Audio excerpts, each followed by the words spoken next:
मैं प्रयास मिश्रा आपके अपने YouTube channel dazzle science academy में आपका स्वागत करता हूं।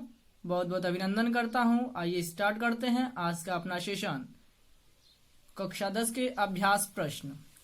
पहला क्वेश्चन है हमारा, वायु में जलाने से पहले मैग्नीशियम रिबन को साफ क्यों किया जाता है? इसका आंसर है, मैग्नीशियम रिबन की सतह पर बेसिक मैग्नीशियम कार्बोनेट की रक्षी परत होती है, इसलिए इसे जलाने से पहले रेगमाल से रगड़कर रक्षी परत को हटा देते हैं ताकि वह वायु की ऑक्सीजन के साथ आसानी से संयोग कर सके। आपको पता होगा कि किसी पदार्थ को जलने के लिए ऑक्सीजन की आवश्यकता होती है। बिना ऑक्सीजन की उपस्थिति में वह पदार्थ जल नहीं सकता। अतः जलने के लिए ऑक्सीजन आवश्यकता होती है, ऑक्सीजन से संयोग होना होता है। और यदि मैग्नीशियम रिबन की सतह पर बेसिक मैग्नीशियम कार्बोनेट की परत होती है तो वह वायु में ऑक्सीजन के साथ संपर्क नहीं कर सकता। अतः इसे जलाने से पहले रगड़कर मैग्नीशियम रिबन को साफ कर लेते हैं, जिससे कि बेसिक मैग्नीशियम कार्बोनेट की जो परत होती है वह हट जाए। हमारा अगला क्वेश्चन है कि निम्नलिखित रासायनिक अभिक्रिया के लिए संतुलित समीकरण लिखिए। हाइड्रोजन प्लस क्लोरीन बराबर हाइड्रोजन क्लोराइड। आइए इसे हम सॉल्व करते हैं। हाइड्रोजन है हमारा H2, क्लोरीन की बात करें तो Cl2 और हाइड्रोजन क्लोराइड है तो HCl की दो मात्राएं। देखिए हमारा जो समीकरण है वो संतुलित है। यहाँ हाइड्रोजन की दो मात्रा है, क्लोरीन की भी दो परमाणु हैं, तो यहाँ दोनों की हाइड्रोजन और क्लोरीन की दो दो मात्राएं जो कि दो यहाँ पे गुणन में है। अगला क्वेश्चन है हमारा, बेरियम क्लोराइड यानी कि BaCl2 plus aluminium sulphate. Aluminium की बात करें तो Al और सल्फेट है, सल्फेट की डबल अणु की मात्रा होती है तो इसलिए एल्यूमिनियम पे डबल हो जाएगा। सल्फेट SO4 होता है और एल्यूमिनियम की संयोजकता 3 होती है, Al2SO4 का होल थ्राइस। बराबर हम आते हैं तो बेरियम सल्फेट की जो मात्रा कह रहा है BaSO4 plus aluminium chloride AlCl3, क्योंकि क्लोरीन की एक मात्रा होती है संयुक्ता, तो ये एल्यूमिनियम के पास और एल्यूमिनियम की 3 संयुक्ता होती है तो क्लोरीन के पास। लेकिन अब बात करें समीकरण हमारा संतुलित है कि नहीं है। यहाँ पे बेरिलियम की मात्रा 1 है, बेरिलियम की मात्रा यहाँ 1 है, क्लोरीन के यहाँ 2 अणु हैं और यहाँ क्लोरीन के 3 अणु। यहीं पे हमको दिख रहा है बराबर नहीं है। इसको बराबर करने के लिए यहाँ हम 2 से मल्टीप्लाई करते हैं तो 2 3 6 अणु हो जाए क्लोरीन की, और यहाँ 2 अणु है तो यहाँ 3 से मल्टीप्लाई कर देते हैं। यहाँ हो गया 3 दूनी 6 अणु हो गए जो परमाणु क्लोरीन के हमारे। बेरियम के अब बढ़ चुके हैं, चूंकि बेरियम का यहाँ पे 1 है और यहाँ बेरियम का आप देख सकते हैं 3 है। इसे संतुलित करने के लिए यहाँ हम 3 से मल्टीप्लाई कर देते हैं। अब देखिए सल्फेट की जो मात्रा थी SO4, यहाँ पे जो यहाँ सल्फेट तो 3 था लेकिन ऑक्सीजन की मात्रा 4 3 12 थी। यहाँ ऑक्सीजन की मात्रा 4 था जबकि सल्फेट हमारा 1 था। अब 3 से गुणा करने के बाद सल्फेट की मात्रा है 3 और ऑक्सीजन हमारा 3 चौके 12 हो चुका है। अतः हमारा अब ये समीकरण संतुलित हो गया है।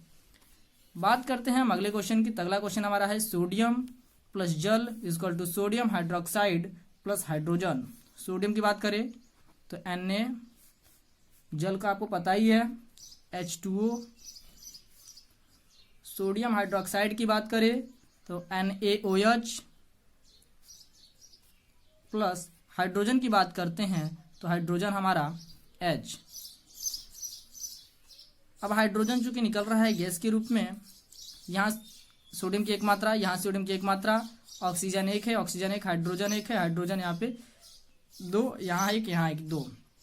लेकिन अगर इसकी बात करें तो हाइड्रोजन चूंकि हमारा बाहर निकल रहा है गैस के रूप में तो यहाँ पे हम हाफ H2 लगा सकते हैं। तो हाफ H2 लगाएंगे तो यहाँ पे बढ़ जाएगी कमी, तो यहाँ पे हम हाइड्रोजन की 2 मात्रा करते हैं। हाइड्रोजन की यहाँ 2 मात्रा करने के बाद यहाँ हाइड्रोजन की संख्या हमारी 3 हो चुकी है।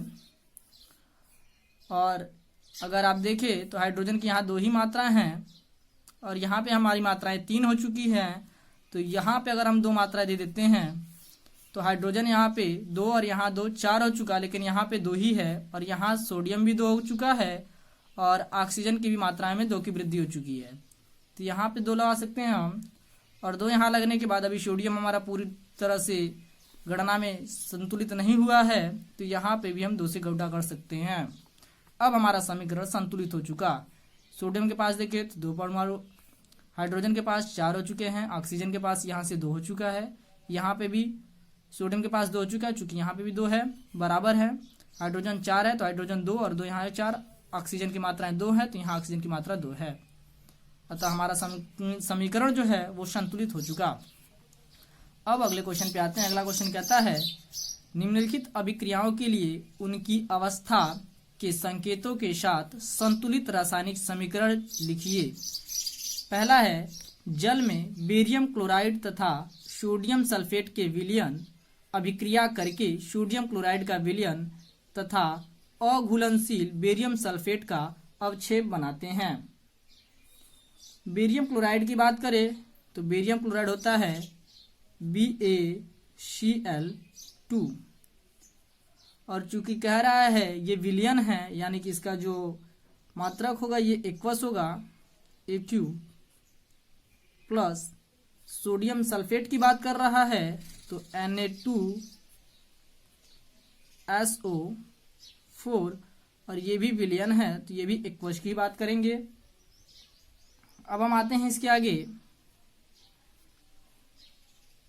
कह रहा है कि जो विलयन अभिक्रिया करके सोडियम क्लोराइड बनाते हैं तथा अघुलनशील बेरियम सल्फेट, सोडियम क्लोराइड की बात करें NaCl, और क्लोराइड का विलयन बन रहा है, यहाँ पे देख सकते हैं आप, असह्य एक्वस होगा, प्लस अघुलनशील बेरियम सल्फेट बना रहा है। बेरियम सल्फेट की बात करें BaSO4, अघुलनशील है इसलिए यहाँ पे सॉलिड होगा S, और चूंकि अवक्षेप के रूप में प्राप्त हो रहा है तो यहाँ इसके साइड में एक तीर का निशान लगता है। अब हम देखें समीकरण हमारा संतुलित है कि नहीं है। Ba की मात्रा यहाँ पे 1 है, यहाँ Ba की मात्रा 1 है, क्लोरीन की मात्रा यहाँ पे 2 है, और क्लोरीन की यहाँ मात्रा देखिए तो 1 मात्रा क्लोरीन की है। इसको संतुलित करते हैं, यहाँ पे 2 लगा देते हैं। चूंकि सोडियम की मात्रा भी 2 चुकी है, सोडियम की मात्रा यहाँ पहले से 2 थी, सल्फेट की मात्रा 1 है और यहाँ सल्फेट की मात्राएं 1 है। अतः अब हमारा समीकरण संतुलित हो चुका है। फिर से देख लेते हैं। बेरिलियम की मात्रा 1, यहाँ बेरिलियम की मात्रा 1, क्लोरीन की मात्राएं 2 हैं, क्लोरीन की 2 मात्रा हो चुकी है, सोडियम की मात्रा यहाँ 2 है, सोडियम की यहाँ 2 मात्रा हो चुकी, सल्फेट की मात्रा 1, सल्फेट की मात्रा 1। अतः अब हमारा समीकरण संतुलित है। अब अगला क्वेश्चन है हमारा सोडियम हाइड्रोक्साइड का विलयन जल में हाइड्रोक्लोरिक अम्ल के विलयन जल में से अभिक्रिया करके सोडियम क्लोराइड का विलयन तथा जल बनाते हैं। बात करते हैं, कह रहा है सोडियम हाइड्रोक्साइड, और आपको पता है सोडियम हाइड्रोक्साइड का जो फार्मूला होता है वो है NaOH, और कह रहा है जल में है, यानी विलयन के रूप में कह रहा है। विलयन की बात करें तो एक्वस, फिर कह रहा है हाइड्रोक्लोरिक, हाइड्रोक्लोरिक यानी कि HCl, और ये भी जो जलमी बात है विलयन के रूप में है तो ये भी हो जाएगा हमारा एक्वस। और अगर हम बात करें इसके प्रोडक्ट की तो कह रहा है सोडियम क्लोराइड का विलयन तथा जल बनाते हैं। सोडियम क्लोराइड NaCl विलयन बना रहा है यानी कि एक्वस, अब प्लस जल की बात कर रहे हैं H2O, और जल हमारा जो है वो लिक्विड होता है, लिक्विड फॉर्म में, तो ये हो जाएगा L। अब देखते हैं हमारा समीकरण संतुलित है या असंतुलित है। यहाँ सोडियम की 1 अणु, यहाँ सोडियम का 1 अणु है, ऑक्सीजन यहाँ पे अकेला है, ऑक्सीजन यहाँ अकेला है, हाइड्रोजन 1 है, 1 यहाँ 1 यहाँ, 2 हाइड्रोजन यहाँ पे, 2 हाइड्रोजन यहाँ पे है। क्लोरीन हमारी मात्रा 1 है, क्लोरीन की मात्रा 1 है।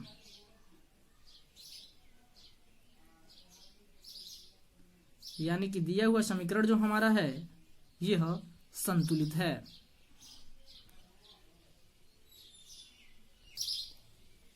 हमारा अगला क्वेश्चन है, जब लोहे की कील को कॉपर सल्फेट के विलयन में डुबोया जाता है तो विलयन का रंग क्यों बदल जाता है। कह रहा है लोहे की कील को, आइए पहले हम समीकरण बनाते हैं। लोहा यानी कि ferrous Fe plus copper sulphate के विलयन की बात कर रहा है CuSO4 के विलयन में डुबोया जाता है तो विलयन का रंग क्यों बदल जाता है। क्योंकि जो फेरस है हमारा वो कॉपर से अधिक क्रियाशील होने के कारण कॉपर को विलयन से विस्थापित कर देता है।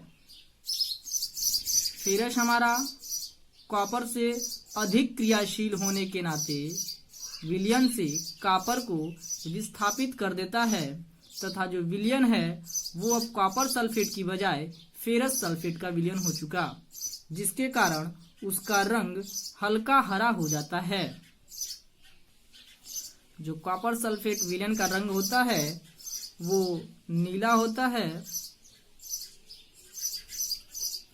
और फेरस सल्फेट जो विलयन का रंग होता है वो